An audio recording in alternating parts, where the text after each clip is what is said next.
오늘은 부활절 네 번째 주일입니다. 요한복음 10장 11절에서 18절 말씀으로 함께 은혜 나누겠습니다. 계속해서 우리는 부활하신 예수님을 말씀을 통해 만나고 있습니다. 제자들 가운데 계신 부활하신 예수님을 말씀을 통해 경험하는 것이죠. 부활신앙이라는 것이 무엇일까?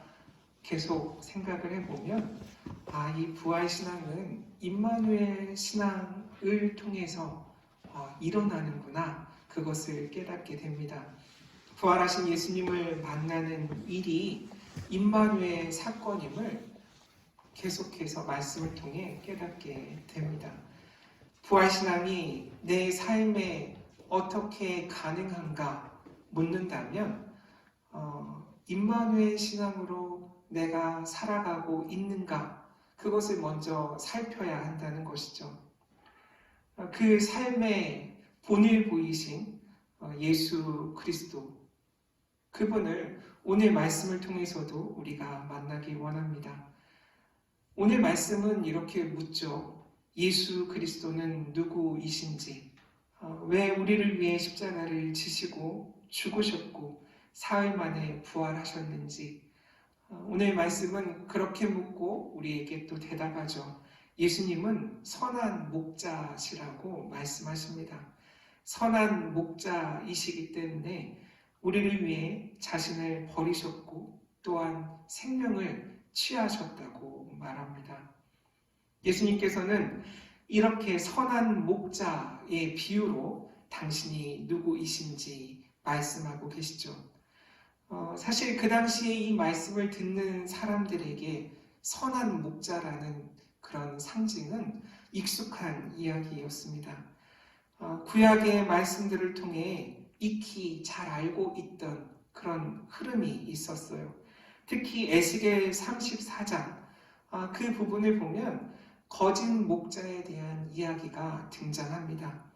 1절에서는 거짓 목자들은 양들이 먹는 것에 신경 쓰지 않고 오로지 자기만 먹는다고 하죠. 4절에서는 양들의 고통에 무관심하고 오히려 포악하게 양들을 다스리는 사람들이 거짓 목자라고 이야기합니다. 그래서 5절에서 그 양들은 흩어지고 들짐승의 밥이 되어버리고 말죠. 이런 맥락을 통해서 15절을 보면 하나님은 자신이 이스라엘의 목자가 되시고 또 23절에서 다윗과 같은 목자를 세우시겠다고 약속하는 내용들이 에스겔 34장에 등장합니다. 에스겔 34장뿐만이 아니에요. 예레미야 23장 1절에서 4절, 그 부분을 봐도 미래의 왕이신 메시아, 그 메시아를 목자로 표현하고 있습니다. 스가랴 11장 4절에서 17절, 13장 7절, 이런 부분에서도 두 목자의 특성에 대해서 이야기하고 메시아의 희생, 목자의 희생에 대한 내용이 구약 성서에 이렇게 등장합니다. 이미 이 구약의 예언들을 잘 알고 있던 사람들, 그 예수님의 말씀을 듣고 있던 사람들에게 예수님께서는 그 예언이 성취되었다고 오늘 선포하고 계신 장면인 거죠. 그래서 오늘 말씀을 통해서 선한 목자이신 예수님, 이 선한 목자는 누구인지, 그리고 선한 목자는 어떻게 이 땅에서 살아야 하는지, 그 부분을 오늘 함께 나누려고 하고, 이 선한 목자이신 예수님께서 나와 그리고 여러분, 우리 그리고 그들까지 한 무리로 모아 말씀하고 계심을 깨닫게 됩니다. 먼저 사건과의 비교를 통해 선한 목자가 누구이신지 알게 되죠. 이 선한 목자는 임마누엘 신앙으로 살아가는 사람입니다. 늘 그 양들과 함께 있는 것이죠. 그냥 목자라는 사람들을 생각해 보면 그 목자들이 하는 일이 쉽지 않음을 우리가 알 수 있죠. 힘든 일이고 희생이 따르고, 특히 오늘 말씀대로라면 자발적인 희생이 따르는 그 일이 목자의 일입니다. 근데 그냥 목자가 아니라 선한 목자라고 이야기하고 있죠. 선하다라고 번역된 히라버는 칼로스입니다. 그 뜻을 찾아보면 높은 기준에 부합하는 좋은, 훌륭한 이라는 뜻을 갖고 있어요. 특히 도덕적인 측면이나 개인적인 어떤 능력, 재능에 초점을 맞추어서 좋다, 훌륭하다라고 말할 때 이 칼로스, 선하다, 아름답다 라고까지 이야기해요. 고귀하다. 그런 의미로 사용됩니다. 그리고 이 선한 목자를 위협하는 존재가 있죠. 이리가 등장하는데 이 이리가 오는 것을 볼 때 양을 버리고 달아나지 않는 것, 그것이 선한 목자의 첫 번째 나오는 특징이 되겠죠. 여기서 이리는 히라보로 리코스라고 합니다. 여기만 나오는 게 아니라 마태복음 10장 16절에 등장해요. 하나님의 사람을 괴롭히는 세상을 리코스, 이리라고 부르고 있죠. 누가복음 10장 3절에서도 등장하는데 예수님께서 70명의 제자들을 세상에 파송하시면서 이렇게 말씀하시잖아요. 어린 양을 이리 가운데로 보내는 것 같다라고 하시는데, 이때 이리 가운데 보낸다 할 때도 이 리코스가 등장합니다. 선한 목자는 이리로부터 양들을 보호하는 사람이죠. 이리 가운데 양들을 내버려 두지 않고 양들을 버리지 않는 것, 혼자 도망가지 않는 것, 그것이 바로 목자가 가져야 할 선함이라는 것이죠. 그래서 지금 시대의 이리는 무엇일까? 그리고 선함은 무엇일까에 대해서 자연스럽게 생각하게 됐어요. 아무래도 지금 우리에게 가장 힘든 현실, 코로나겠죠. 이 코로나19를 이용해서 무엇인가 하려는 힘, 그런 사람들, 그리고 이러한 세상에 맞서야 할 교회들조차도 이와 같은 행동을 하고 있지 않나라는 생각을 하게 됐어요. 이러한 이리와 같은 세상과 상황 가운데 선함을 갖고 살아가는 것, 그것이 무엇인지 끊임없이 구하고 고민하는, 그것이야말로 부활신앙이구나, 그것이야말로 임마누엘 신앙으로 살아가는 선함을 가진 신앙인이구나 라는 생각을 다시 하게 됐어요. 그래서 이렇게 선한 목자의 독특함, 버리지 않는 것, 자기를 희생해서라도 버리지 않는 그런 삶을 사는 사람은 오히려 자신은 버리는 삶을 사는 사람들이죠. 11절에 그 내용이 나와 있죠. 한동안 유행했던 책의 제목이기도 하지만 내려놓음이죠. 나를 버리는 것.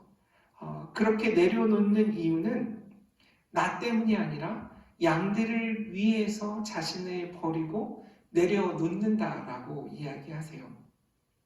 예수님께서는 우리가 너무나 잘 알고 있지만 우리를 위하여 자신의 목숨을 버리셨죠. 선한 목자의 삶을 살아가기 위해 우리가 우리 스스로에게 꼭 해야 하는 질문, 그것이 여기에 있어요. 나만을 위해 살아가는가? 무엇을 위해 나는 살아가고 있는가? 나뿐만 아니라 다른 사람을 위해서도 나는 살 수 있는가? 그것을 오늘 말씀은 우리에게 묻고 있습니다. 사꾼과 선한 목자의 삶이 나뉘는 지점이 바로 여기이죠.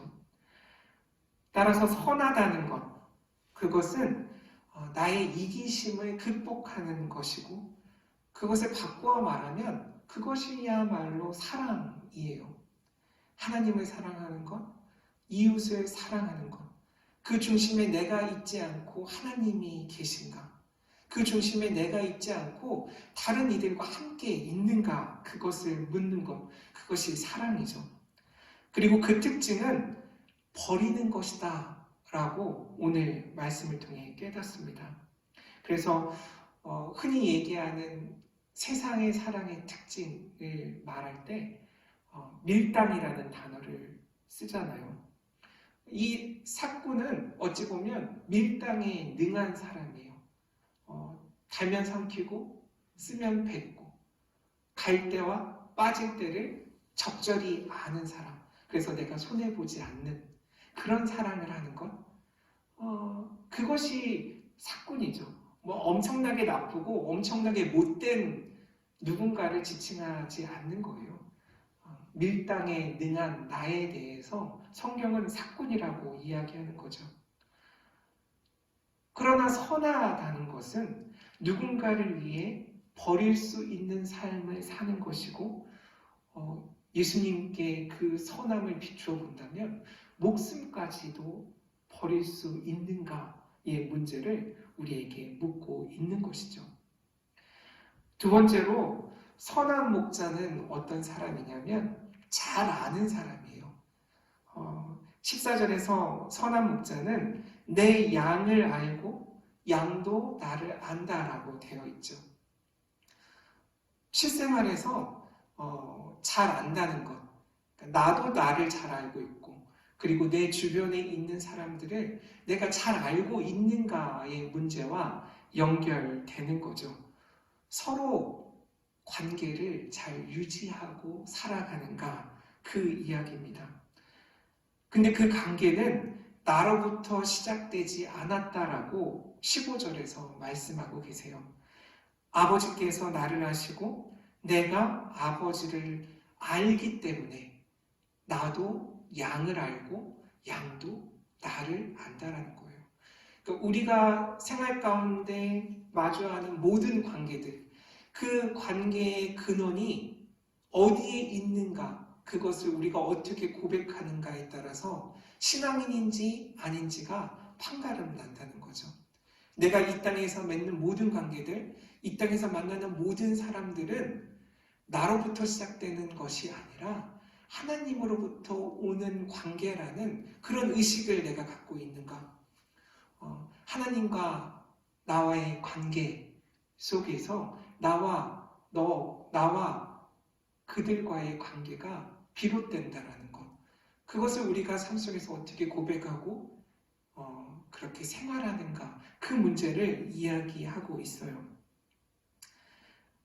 아버지께서 나를 아시고 내가 아버지를 아는 것 같이 나도 내 양을 알고 양도 나를 알기에 양을 위해서 목숨을 버릴 수 있었다라고 예수께서 말씀하시잖아요.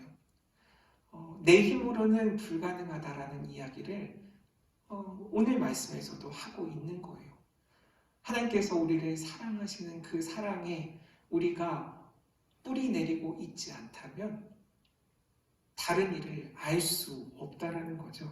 모든 관계의 근원이 하나님과의 관계임을 이 선한 목자를 통해서 우리에게 깨닫게 하시죠. 그래서 이런 관계를 유지하고 서로 잘 알기 위한 방법이 오늘 말씀에 나와 있어요. 그것은 16절에 나와 있는데 음성을 듣는 거예요. 음성을 듣는다는 건 소통하는 방법이죠. 신앙의 소통 방법. 그래서 신앙을 생활화하는 방법이 이 음성을 듣는다라는 것이에요. 4월 23일 한겨레 신문에 이런 기사가 났어요. 제목이 뭐였냐면 로봇에게 마음속 생각을 말하게 했더니 라는 타이틀이에요. 이탈리아 팔레르모르데 그런 대학의 연구진이 로봇이 자신의 의사결정 과정을 말로 표현하는 방법을 실험했대요. 그래서 21일에 아이사이언스라는 국제학술지에 발표했다라는 기사거든요. 내용은 이런 거예요. 로봇이 생각하는 것을 사람이 들을 수 있다면 로봇을 더 잘 알고 신뢰할 수 있지 않겠는가?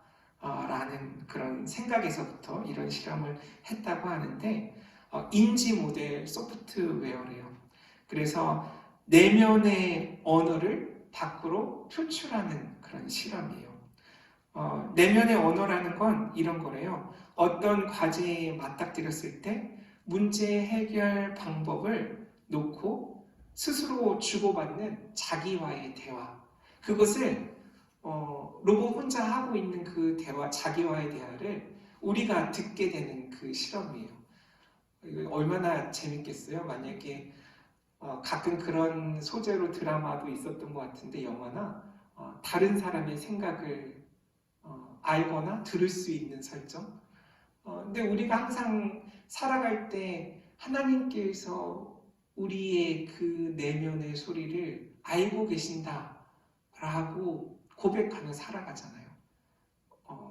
까먹은 것처럼 혹은 그런 일이 없었던 것처럼 잊고 살아가기 때문에 우리가 편하게 살아가는 것이지 이렇게 내면의 소리, 내면의 대화를 아시는 그분과 항상 함께한다라는 의식, 그것에 대한 이야기죠.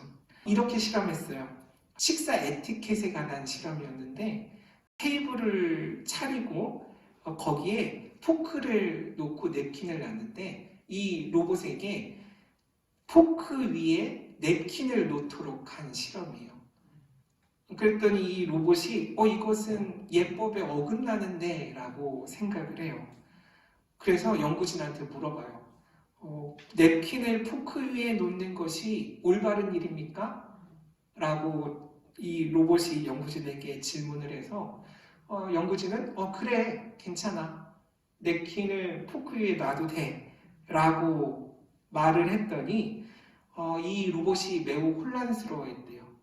그래서 나는 이런 예법을 깨고 싶지 않은데 그렇지만 나에게 이것을 요청한 저 사람을 당혹스럽게 하고 싶지 않다. 그래서 그가 원하는 것을 하려고 한다라는 그런 내면의 그 대화 과정이 밖으로 표출되게 한 거죠. 그래서 지시받은 대로 포크 위에 냅킨을 놓았다라는 실험이에요. 어디에 우선순위를 두고 행동하는지가 보이게 되는 거죠.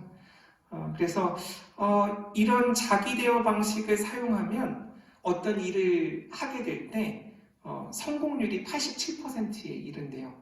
그리고 이런 자기 대화 방식을 하지 않으면 성공률이 조금 떨어져서 60%밖에 되지 않는다라고 이야기해요. 물론 이런 상호작용을 할 때는 시간이 더 걸리고 그 일하는데 더디다라는 이야기도 하고 이런 일들이 모든 그런 로봇이 필요한 그런 상황에 적용되는 것이 아니다라는 이야기도 하고 있어요. 어찌됐든 이 과학 분야의 소식이 제게 의미가 있었던 것은 신앙에 있어서의 소통 과정을 그 로봇의 실험을 통해서도 깨달을 수 있었어요. 우리 내면의 신앙의 소통의 과정, 마치 이것이 회개의 과정처럼 제게 느껴졌거든요. 나의 생각을 바꾸는데 내가 생각을 바꾸는 이유는 누군가를 위해서예요. 그 사람을 위해서 내가 갖고 있던 규칙, 내가 갖고 있던 법들을 변화시키는 그 과정이 드러났고 이것을 위해서는 사랑이 있어야 되고 믿음이 있어야 된다는 거죠. 따라서 하나님과의 관계에서 그리고 이웃과의 관계에서도 이러한 신앙의 소통이 필요하구나. 이러한 신앙의 소통을 하면 어떤 일을 하든 그것이 잘 될 가능성이 많다라고 이런 실험을 통해서도 증명되고 있구나라는 생각을 하게 됐어요. 결국 이렇게 목자의 음성을 우리가 어떻게 인식해서 어떻게 행동하는가가 중요하다는 거예요. 이 말을 다시 신앙의 언어로 하면 복음을 듣고 내가 어떻게 해야 하는가의 문제와 연결이 되죠. 들은 말씀, 그 복음을 우리가 우리의 목소리로 어떻게 전하고 우리의 몸으로 어떻게 행하는가, 그리고 그것을 익히 잘 알고 있는 사람과 그리고 그 복음을 아직 잘 모르는 사람들에게 우리는 어떻게 해야 되는가, 그 부분에 대한 이야기를 하고 있는 거죠. 그래서 이러한 선한 목자의 음성을 우리가 어떻게 듣고 행하는가와 연결되는 것이 마지막 부분이에요.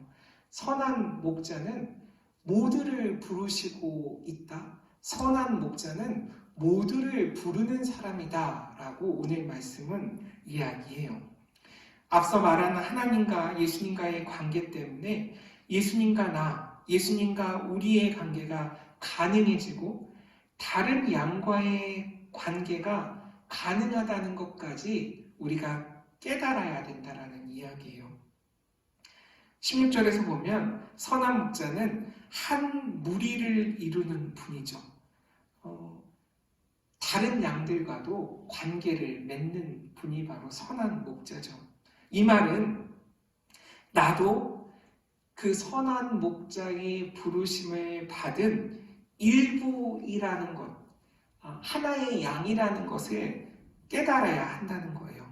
나도 그 무리의 일부이고 당신도 그 무리의 일부이고 그들도 그 사랑의 무리의 일부라는 것을 깨닫는 것, 그 일이 우리에게 필요하다는 거죠. 모두를 부르신다는 것을 인정하는 것, 그것이 사랑의 관계를 유지하는 비결이라 오늘 말씀은 이야기하세요. 정리하면 예수 그리스도는 우리와 함께 하시고 관계를 맺으시는 선한 목자이시죠. 이 관계는 다른 관계가 아니라 사랑의 관계라는 거죠.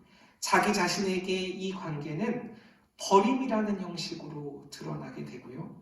다른 사람들과의 관계에서 이 사랑의 관계는 서로의 목소리를 듣는 그런 소통의 과정으로 표현된다는 거예요.